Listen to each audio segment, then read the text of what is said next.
पहला सवाल क्रोध के बारे में है कि क्रोध से पार जाने के लिए कौन सी विधि अपनाएं। हमारे भीतर जो क्रोध है उसके 3 रूप हैं और तीनों से पार जाने की विधियां अलग अलग होंगी। पहला क्रोध है अतीत की स्मृतियों का। कोई घटना कभी घटी थी, तब आपके भीतर नाराजगी उत्पन्न हुई थी, उस समय भी बीत चुका, लेकिन वो घाव मौजूद है। किसी ने कुछ कह दिया था, कुछ कर दिया था, आप आग बबूला हो गए थे। उस व्यक्ति को देख के फिर से पुरानी यादें आ जाती हैं, फिर वही भावना पकड़ लेती है। ये अतीत का क्रोध है। घटना तो घट चुकी, बीत चुकी, लेकिन उसका घाव बाकी है और हमारी आदत है नेगेटिव चीज़ों को, घाव को हम कुरेद लेते हैं बार बार, फिर घाव हरा हो जाता है। दूसरा क्रोध है वर्तमान के क्षण का। अभी कुछ ऐसा हो रहा है जिससे आप इरिटेट हो गए, उत्तेजित हो गए, क्रोध में आ गए, भीतर से हिंसक वृत्ति पैदा हो गई। अब वो चाहे शब्दों में प्रकट हो अथवा हाथ पैर से, कर्म से प्रकट हो, ये वर्तमान का क्रोध है। पुराना इसमें कुछ लेना देना नहीं है। एक तीसरी क्रोध की स्थिति भविष्य की संभावना, पोटेंशियल एंगर। अभी हुआ नहीं है लेकिन हो सकता है। तो इन तीनों के पार जाने के अलग अलग उपाय होंगे। समझदारी से आपको देखना होगा कहाँ आप किस ट्रैप में फंस गए हैं, उसके बाहर निकलने का उपाय। अतीत की घटनाओं के प्रति जो आक्रोश है वह डायनेमिक मेडिटेशन करके, दमित भावनाओं का विसर्जन करके उससे छुटकारा मिल जाता है। विसर्जन की बहुत सी विधियां ओशो ने कहीं, डायनेमिक मेडिटेशन एक मुख्य है। अन्य विधियों में देववाणी ध्यान, जिवरिश ध्यान, no mind meditation, born again, mystic rose meditation इत्यादि इत्यादि। जो भीतर भरा पड़ा है उसे बह जाने दें। करीब करीब वैसा जैसे इन्फेक्शन हो गया, मवाद भर गई भीतर, तो उसका चीरा लगा के पहले मवाद निकाल पड़ती है, इंसिजन एंड ड्रेनेज। इसके बाद अब हीलिंग शुरू हो जाएगी घाव की। ठीक वैसा ही क्रोध हमारे मन का एक प्रकार का फोड़ा है। जब तक मवाद नहीं निकल जाएगी, भीतर ही भीतर वो और फैलता रहेगा। तो ये हुआ अतीत का क्रोध। अब हम दूसरे बिंदु पर आते हैं, वर्तमान का क्रोध। इससे मुक्ति मिलेगी वर्तमान के क्षण में जागरण से। होश पूर्ण हो जाएं। आपको स्मरण बना रहे कि अभी क्या हो रहा है मेरे भीतर। जब आप साक्षी बन के उसे देखेंगे, आप अचानक पाएंगे जो जो नेगेटिव इमोशन थी वो धीरे धीरे डाइल्यूट हो जाती हैं, खत्म हो जाती हैं, और पॉजिटिव इमोशन साक्षी होने से, होशपूर्ण होने से बढ़ती हैं। आपको पता लगाना हो कि कोई भावना सकारात्मक है कि नकारात्मक, बड़ा आसान तरीका है।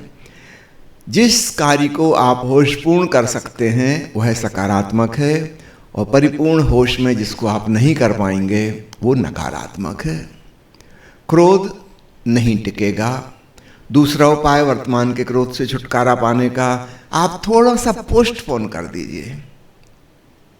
हो सकता है जागरण आपको लगे कि ये तो बड़ा कठिन है, क्रोध के समय तो मूर्छा ने घेर लिया, हम बड़े प्रमाद से घिर गए, कैसे जागे।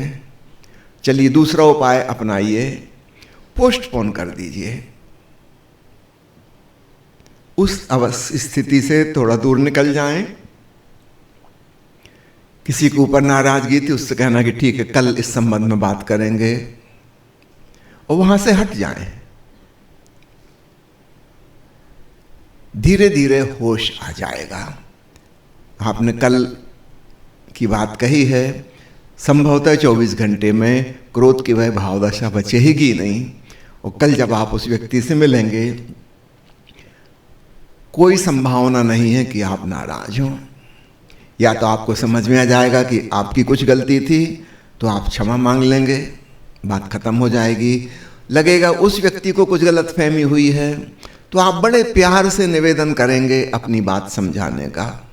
लेकिन नाराजगी की कोई ज़रूरत बचेगी नहीं। या तो आपकी गलती थी या उसकी गलती है।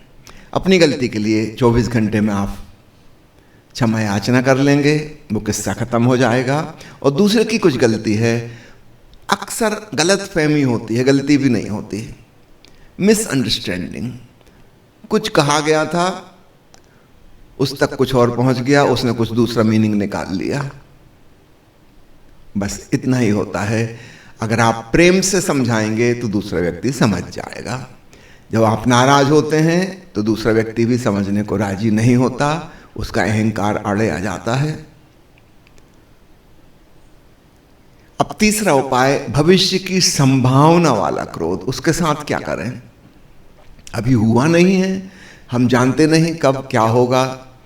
जीवन में परिस्थितियां तो ऐसी घटती रहती हैं।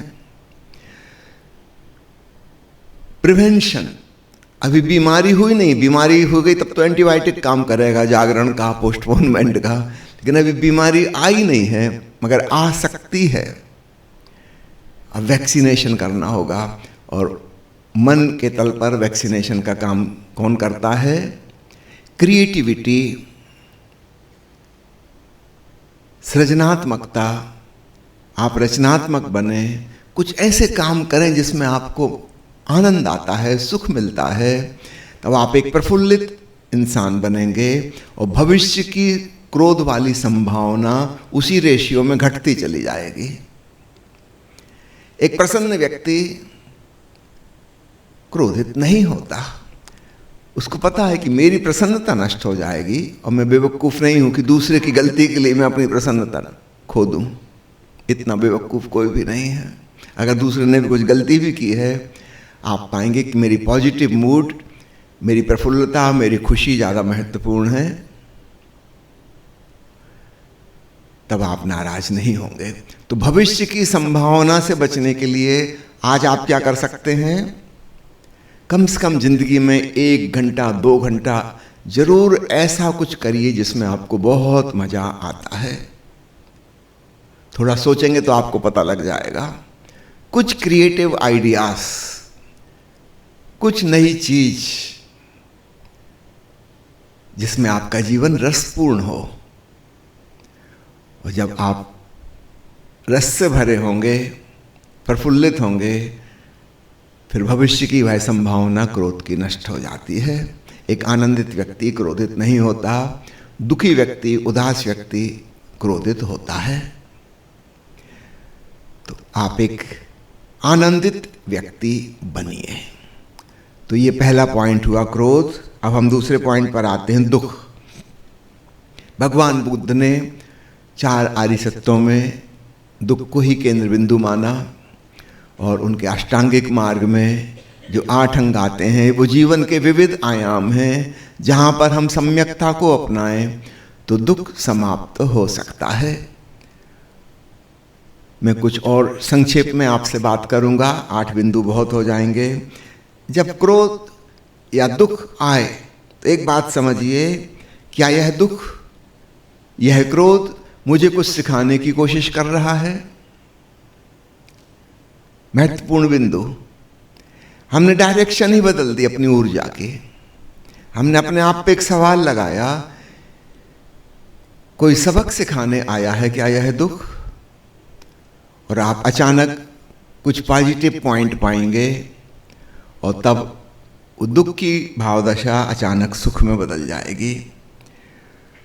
दूसरा सवाल अपने आप से पूछें, जो चला गया या आपके हाथ नहीं आया, जिसके लिए आप दुखी हो रहे हैं, कहीं ऐसा तो नहीं कि इसमें भी कुछ संदेश छिपा है, इससे कुछ और बेहतर होने को हो? अपने जीवन के पुराने अनुभवों पर गौर कीजिएगा। आपके परिचित मित्र, परिवार के लोग, मित्रगण, उनके जीवन के अनुभवों पे आप गौर कीजिएगा। उनको क्या हुआ? जब कोई चीज़ हाथ से छूट गई उस समय तो दुखी हुए, लेकिन बाद में हमें पता चला कि हाथ खाली होने हमारे जरूरी थे, इससे कुछ और अच्छा हमारे हाथ में आने वाला है। एक आशावादी दृष्टिकोण, ये अपने आप आपके स्वयं के अनुभव से आएगा। तीसरी बात देखें, ये जो दुख आया है क्या ये हमेशा रहेगा? और आपको खुद ही हंसी आ जाएगी। कोई भी परिस्थिति कहाँ टिकती है, थोड़ी देर की बात है। अतीत में कितनी बार कैसे कैसे दुख आए, क्या वो सदा सदा के लिए हो गए कि आए और थोड़े समय में खत्म हो गए? अभी एक मनोवैज्ञानिक ने अध्ययन किया है कि बड़े से बड़ा दुख और बड़े से बड़ा सुख, ऐसे 100 केस उसने स्टडी किए कि कब तक वो दुखी अथवा सुखी रहते हैं। वो बहुत महत्वपूर्ण निष्कर्ष उसका निकला। टेड टॉक पर आप उसे सुन सकते हैं, उसने विस्तार से समझाया है। मैं संक्षेप में कह रहा हूं। निष्कर्ष ये निकला कि एक सामान्य मन वाला व्यक्ति मैक्सिमम 90 दिन 3 महीने तक खुश रह सकता है या दुखी हो सकता है, इससे ज्यादा नहीं हो सकता। महत्वपूर्ण बात उसने निकाली। उसने 2 उदाहरण टेड टॉक में पेश किए। एक 30 वर्षीय महिला का कार एक्सीडेंट हो गया, उसके दोनों पैर एम्पुटेट करने पड़े, वो व्हील चेयर पे आ गई। निश्चित रूप से बड़ी मानसिक पीड़ा से गुजरी होगी। शारीरिक पीड़ा तो अलग, मानसिक पीड़ा अलग। 30 वर्ष की उम्र में अपाहिज हो गई व्हील चेयर पे। 90 दिन बाद कोई फर्क नहीं पड़ता। हम धीरे धीरे उसके आदी हो जाते हैं, उसको हम स्वीकार कर लेते हैं कि अब ठीक। जब तक हमारे मन में अस्वीकार का भाव है तब तक हम दुखी होंगे। ये नहीं होना था, ये क्या हो गया, अब क्या होगा। धीरे धीरे धीरे जो स्थिति है, फैक्ट है, उसको हम स्वीकार लेते हैं कि ठीक अब ऐसा है, अब हम उसी में से कुछ उपाय निकालेंगे।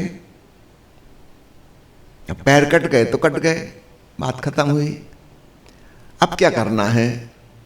और धीरे धीरे हम पाएंगे हमारी मन स्थिति ठीक वहीं पहुंच गई जहां एक्सीडेंट के पहले थी।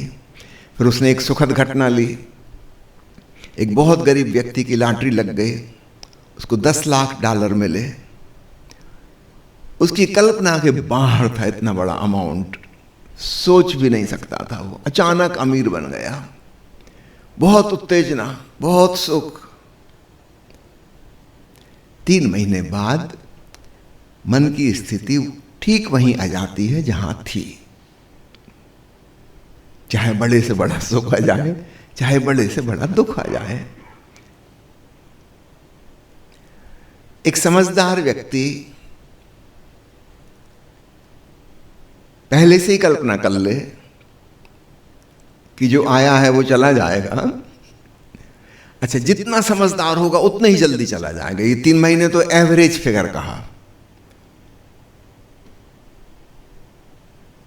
जितना समझदार व्यक्ति उतने शीघ्र उस मन स्थिति के बाहर हो जाएगा और अपनी समतुल अवस्था में, जो सम्यक अवस्था हमारे चित्त की है, वो उसमें आ जाएगा। दुख भी अशांति है, सुख भी अशांति है। हमारी सहज चेतना की दशा शांति की है, तो अशांति ज्यादा देर टिक नहीं सकती। समझो एक झील है, शांत स्थिर, और फिर आंधी चलती है और लहरें ऊपर उठती हैं। याद रखना, जितने ऊपर उठती हैं उतने नीचे भी गिरती हैं। 5 फुट अगर ऊपर गया है पानी तो 5 फुट नीचे भी जाएगा।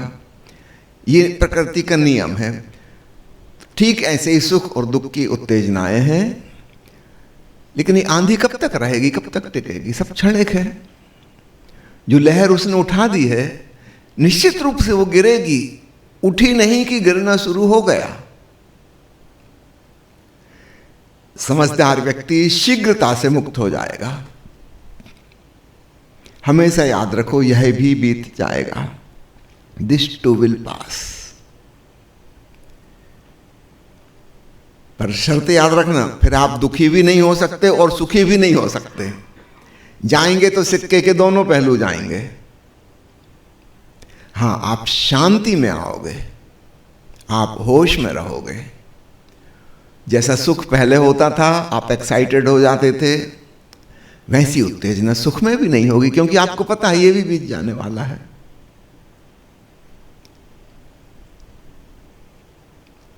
नेपाल में चितवन में जहाँ हम रहते थे, वहाँ के जो आदिवासी लोग हैं, मूल निवासी,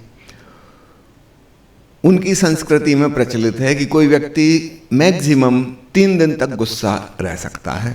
अब तो मान्यता की बात है, लोग सब ऐसे ही मानते हैं, यही उन्होंने देखा अपने आसपास, हजारों साल की पुरानी मान्यता। 3 दिन से ज़्यादा गुस्सा टिक ही नहीं सकता। तो बड़ी से बड़ी घटना घट जाए, समझो किसी की बेटी या पत्नी किसी के साथ भाग गई, अब वो आदमी खुकरी लिए हुए, हथियार वहाँ का जो खुकरी, वो लिए हुए गुस्से में गालियाँ बकता हुआ यहाँ वहाँ उसको ढूंढता फिरेगा। अगर मिल जाएगा तो मर्डर कर देगा। लेकिन 72 घंटे बीत जाने के बाद अचानक हथियार रख देगा, क्रोध खत्म। सब हिप्नोसिस मान्यता का खेल है। वो लोग मानते हैं कि 3 दिन के बाद कोई क्रोधित हो ही नहीं सकता, सारा क्रोध खत्म। अब अगर वो लोग मिल जाएंगे, अब इसका कर्तव्य है उनको अपने घर निमंत्रण दे, बैठ के दारू साथ में पिए, खाना खाए। अब सारी बात बदल गई, 3 दिन बीत गए। अगर ये कल मिल जाता तो छुरा फूंक देता। अब साथ में बैठ के खाएंगे पिएंगे और हमेशा के लिए एक अच्छा रिश्ता रहेगा। हमारी मर्जी हम कितना लंबा खींचते हैं। जो लोग लंबा खींच लेते हैं वो मेंटली एबनॉर्मल हैं। समझदार आदमी और समझदार हो जाए, 3 दिन भी क्यों खींचना। पत्नी भाग गई किसी के साथ, वो खुद भुगतेगा, आप क्यों परेशान हो रहे हो। गलती उसने की है, आप काफी पहले भुगत चुके हो। अगर उसको अपनी गलती समझ में आ गई तो वो फिर वापस रख जाएगा। मैंने सुना है एक ससुर अपने दामाद से कह रहे थे कि दामाद साहब, हमने करोड़ों की बेटी आपको दी है। दामाद साहब बोले, अब 6 महीने हो चुके इस बात को, अब ये बताइए कितने रेट में आप वापस लेंगे।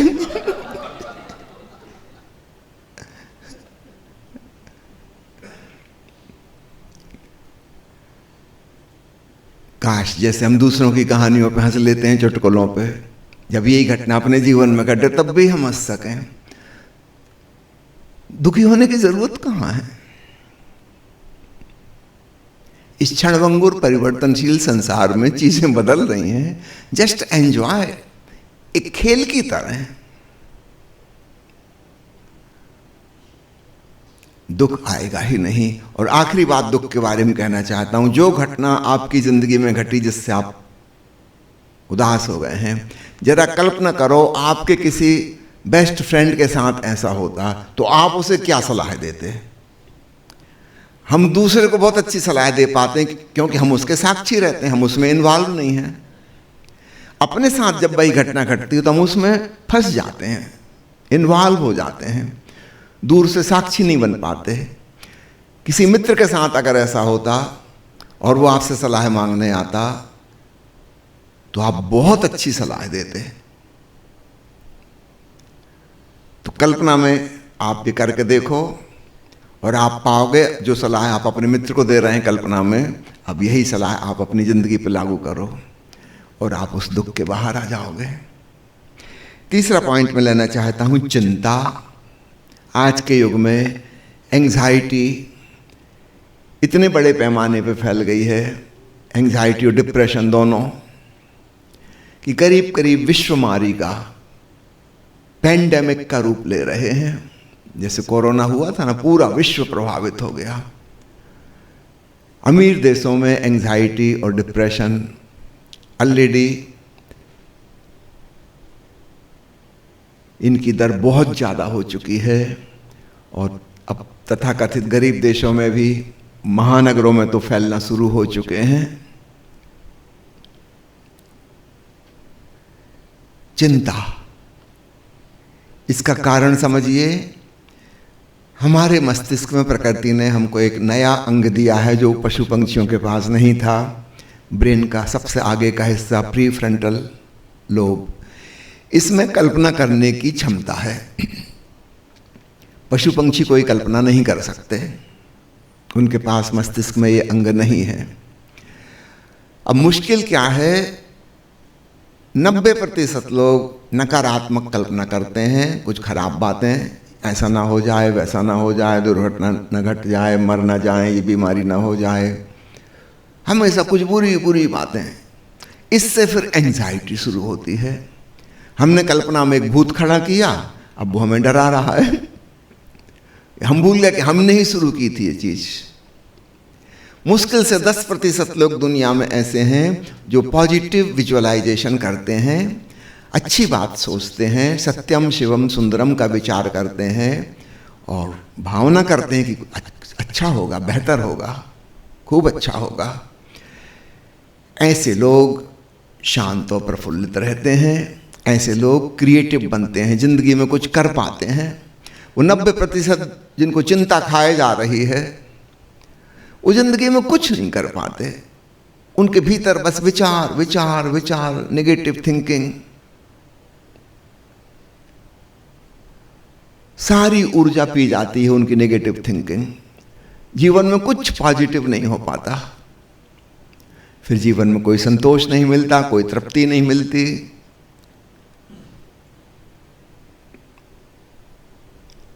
मुल्ला नसरुद्दीन किसी से कह रहा था कि खुशी किस चिड़िया का नाम है, मैं जानता ही नहीं।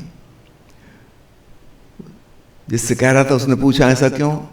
नसरुद्दीन का बचपन में ही मेरी शादी हो गई थी, बाल विवाह है।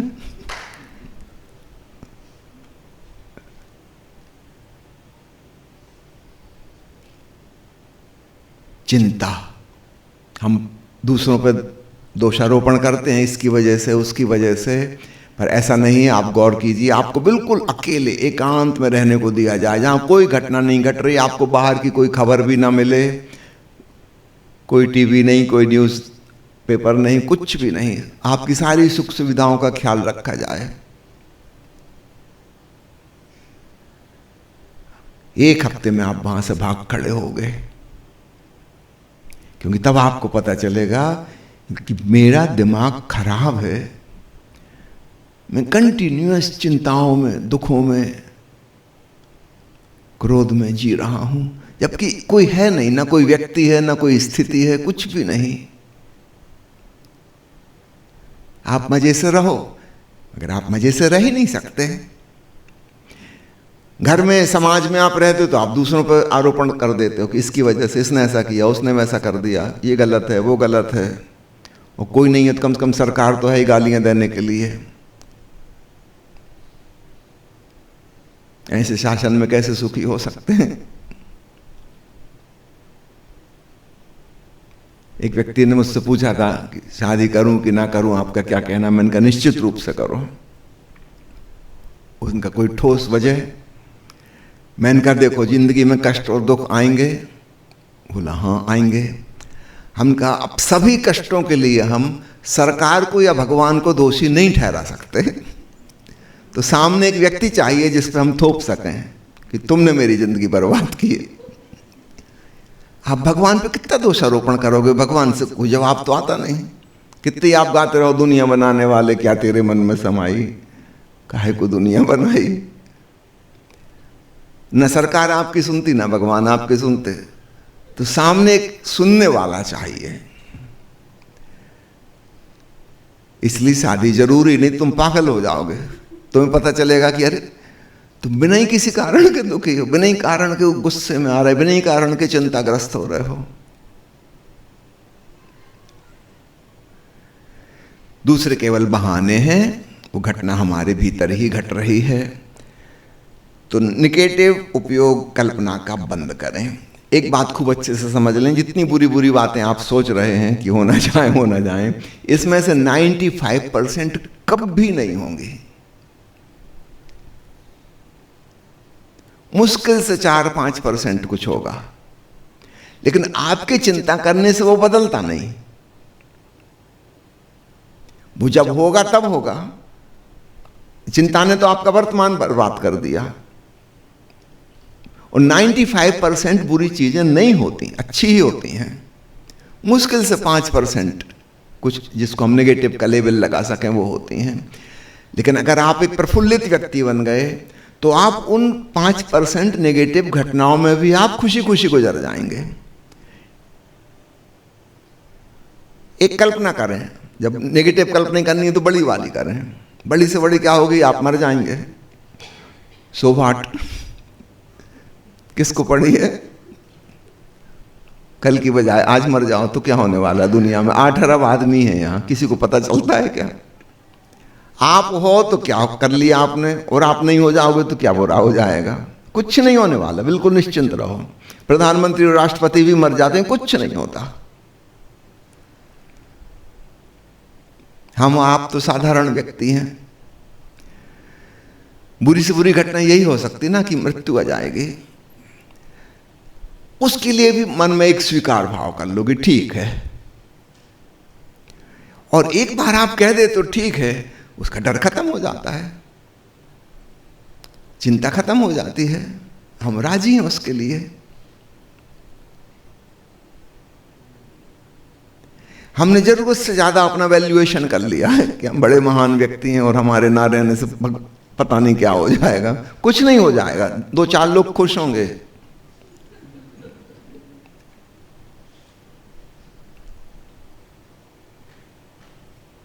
विचारों को हो लेने तो वो इंतजार कर रहे हैं। एक महिला विधवा पेंशन ऑफिस में अपनी दरखास्त लेकर पहुंची। उसने कहा कि मुझे विधवा पेंशन दी जाए, तो उसको फॉर्म वगैरह दिएगा कि भरो। उसने सब कुछ भर दिया। पति की डेथ कब हुई ये उसने तारीख नहीं भरी। तो ऑफिसर ने पूछा कि आप इसमें आपके हस्बैंड की डेथ कब हुई? उसने कहा ए उल्टी सीधी बात ना करो, मेरे हस्बैंड की डेथ नहीं हुई। तो फिर आप विधवा पेंशन फॉर्म क्यों भर रही हो? अरे बोले जब तक यहाँ फॉर्मेलिटी पूरी होगी, सरकारी काम मुझे पता है कितने धीरे धीरे होता है, तब तक वो निपट जाएंगे। डेट बाद में भर लेना, तुम फाइल तो आगे बढ़ाओ। तो कई लोग इंतजार कर रहे हैं कि आप दुनिया से विदा हो। चिंता और चिता में, इन 2 शब्दों में केवल एक बिंदी का फर्क है। चिता मुर्दे को जलाती है, चिंता जिंदा को जलाती है। और आप एक बार तय कर लो कि I want to drop it. कोई मजाल नहीं कि कोई चिंता आपको घेरे, और आप बुरे से बुरी कल्पना करके उसके लिए तैयार हो जाइए। फिर छोटी मोटी चीजें तो बिल्कुल छोटी मोटी हैं। पुनः दोहरा दूं, 90% नेगेटिव चीजें जो हम सोच रहे हैं वो कभी नहीं होंगी। समय बर्बाद नहीं करो, आज का मजा लेना सीखो। और दुख अक्सर पास्ट ओरिएंटेशन उसमें रहता है, चिंता में फ्यूचर ओरिएंटेशन रहता है।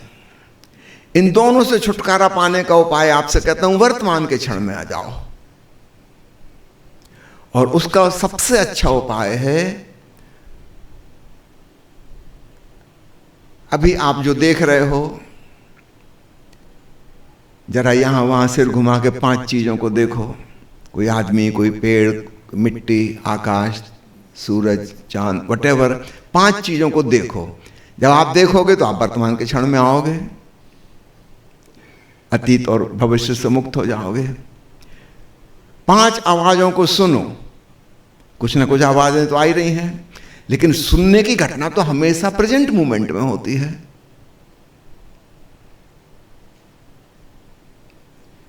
अचानक पास्ट फ्यूचर से आप डिस्कनेक्ट हुए। ठीक इसी प्रकार अपनी इंद्रियों का उपयोग करो, कुछ सूंघो और आप पाओगे वर्तमान में आ गए। कोई स्वाद लो और पूर्णता के साथ अपनी जीभ को संवेदनशील बनाओ। स्वाद लो, स्पर्श करो। अपनी 5 इंद्रियों का सदुपयोग करो। 2-3 मिनट लगेंगे बस, और आप पाओगे 2-3 मिनट में आप वर्तमान के क्षण में आ गए। अतीत का दुख भी विदा हुआ, भविष्य की चिंता भी गई। बुद्ध की साधना पद्धति हम समझ रहे हैं। अपनी सांस पर आ जाओ। सांस तो वर्तमान में है ना। आप पास्ट की सांस हैं और फ्यूचर की सांसों का हिसाब नहीं रख सकते। इतने होशियार अभी आप नहीं हुए। अच्छा ही है, वो सांस हमेशा ही प्रेजेंट मोमेंट में है। अभी हवा भीतर जा रही है, अभी बाहर आ रही है, इसके प्रति होश साध लो। सारी चिंताएं की जड़ कट गई, क्योंकि उसके लिए भविष्य की कल्पना चाहिए। सांस से भी सूक्ष्म है ओंकार की धुन, उसको सुन लो। 5 मिनट के भीतर भीतर आप वर्तमान के क्षण में जड़ें जमा लिए। भाड़ में जाए अतीत और भाड़ में जाए भविष्य, जो हो ना हो जाए, आप अभी ही शांत हो गए। आखिरी बिंदु में आता हूं, वो है डिप्रेशन, हिंदी में जिसे अवसाद कहते हैं। यह भी एक महामारी का रूप लेता चला जा रहा है। डिप्रेशन का क्लाइमेक्स आता है जब सुसाइडल टेंडेंसी, आत्महत्या की प्रवृत्ति पैदा होने लगती है। हमारे देश में आज से 10 साल पहले जितने स्टूडेंट सुसाइड करते थे, आज की तारीख में उससे 100% ज़्यादा, यानी 2 गुने स्टूडेंट सुसाइड करते हैं। इससे आप अनुमान लगा लीजिए पिछले 50-60 सालों में किस फास्ट स्पीड से सुसाइडल रेट बढ़ रहा है।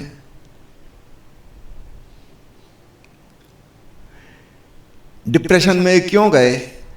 क्योंकि इनके परिवार ने, आसपास के माहौल ने, शिक्षा प्रणाली ने इनको महत्वाकांक्षा सिखाई थी, एम्बिशन। कभी कभी कोई आ जाता मेरे पास, अपना परिचय देते हुए कहता है कि I am ambitious young man.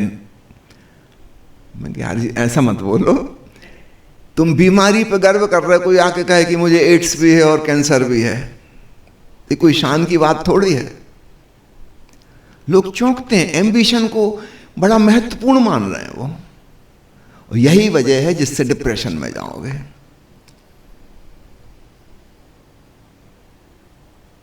जो ऊंची उड़ान आप भर रहे हो, फिर चारों खाने चित्त जमीन पर धड़ाम से गिरोगे।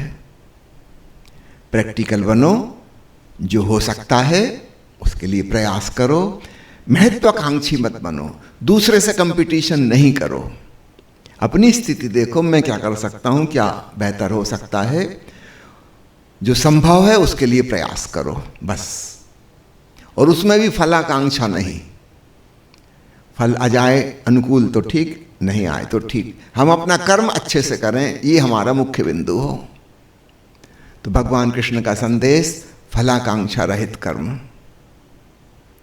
और दूसरे से कोई तुलना नहीं, दूसरे से कोई स्पर्धा नहीं। दूसरा दूसरा है, आप हो। आपको अपनी जिंदगी जीनी है, दूसरे से कोई होड़ नहीं है। और छोटी छोटी चीजों का सुख लेना शुरू करें। कभी याद करें आपको किस चीज में पिछले 24 घंटे में बहुत अच्छा लगा था।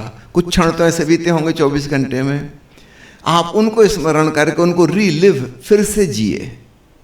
सिर्फ रीमेंबर ही नहीं, रीलिव। चाय पीना अच्छा लगा था, किसी मित्र से गपशप करते अच्छे लगे थे, कि स्नान करते हुए गीत गा रहे थे वहां अच्छा लगा था, कि पेड़ की छांव में खड़े हो गए थे, फूल की खुशबू ली थी वहां अच्छा लगा था। कोई भी छोटी छोटी चीज जहां अच्छा लगा था उसको केवल याद कीजिए, और आप पाएंगे पुनः आप एक पॉजिटिव भाव दशा में चले गए। और आप जब इसका अभ्यास साधेंगे बारंबार बारंबार, आप पाएंगे वो पॉजिटिव भाव दशा निरंतर बनी रहने लगी, और उस नेगेटिव डिप्रेसिव एटीट्यूड के आप बाहर हो गए। डिप्रेशन में आप बुरी बुरी चीज़ों का बारंबार स्मरण कर रहे थे, और भीतर से भयभीत हो गए थे, और निराशा ने घेर लिया था कि कुछ अच्छा होने वाला नहीं, अभी भी अच्छा हो रहा है। चलो कुछ सेकंड को सही, कुछ मिनट को सही, 24 घंटे में कुछ ना कुछ तो बहुत अच्छा होता है। उन चीज़ों को याद करें, बुरी चीज़ों को याद मत कीजिए। भगवान बुद्ध से कहते हैं सम्यक स्मृति। जैसे हम अपने घर में झाड़ू बुहारू लगा के घर साफ कर लेते हैं, निश्चित रूप से 24 घंटे में फिर धूल धमाश जमा हो जाती है। इतनी ही समझदारी हम अपने शरीर के साथ भी करते हैं। रोज स्नान कर लेते हैं, मन के साथ भी ऐसी समझदारी करो। फालतू का कूड़ा कचरा का अंबार लगा के वहां मत रखो। सुबह डायनेमिक मेडिटेशन कर लो, निकाल बाहर करो, और पॉजिटिव भाव दशा से भरो, अच्छी अच्छी चीज़ें याद करो, सद्गुरु ओशो के प्रवचन सुनो, अपनी सांस देखो, ओंकार श्रवण में लीन हो जाओ। वो सांस और ओंकार तो दिन में कभी भी जब आप याद करोगे तभी तुरंत उस पे आ जाओगे। इसमें तो स्पेशल कुछ बाहर से हमें व्यवस्था भी नहीं करनी। आप जहां हो जो कर रहे हो वो काम करते रहना। थोड़ा सा 1 मिनट के लिए श्वास पर, 1 मिनट के लिए ओंकार श्रवण पे आ गए, एक डिसकंटिन्यूटी बन जाएगी।